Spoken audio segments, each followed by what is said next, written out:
Partiti nuovamente con Zuteolz che conquista il comando. Undisclosed all'esterno, a largo di tutti i Volpelli.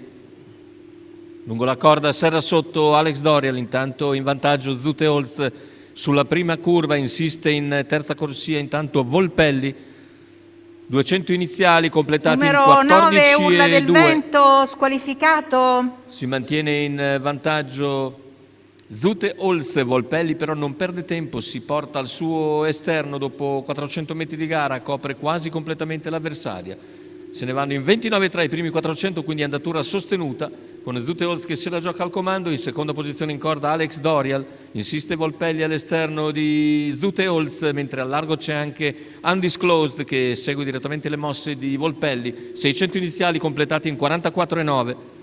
Andatura molto sostenuta sotto l'1,15 per i primi 600 di gara, con Volpelli che insiste ancora, dopo 800 metri si avvantaggia.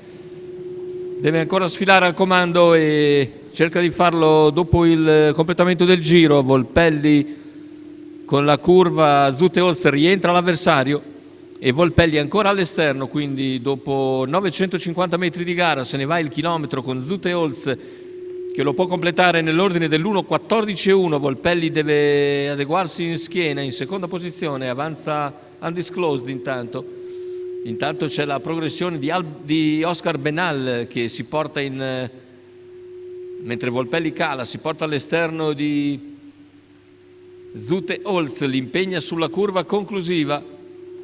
Oscar Benal in grado di avvantaggiarsi a 250 dalla conclusione, di entrare in vantaggio addirittura d'arrivo.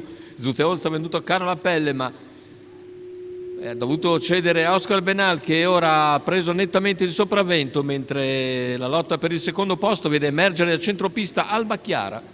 Vittoria netta per Oscar Benal, poi al secondo Alba Chiara, al terzo ancora Zuteolz, ma c'è 1,15,6 con ovviamente ultimo quarto più lento in 31,9.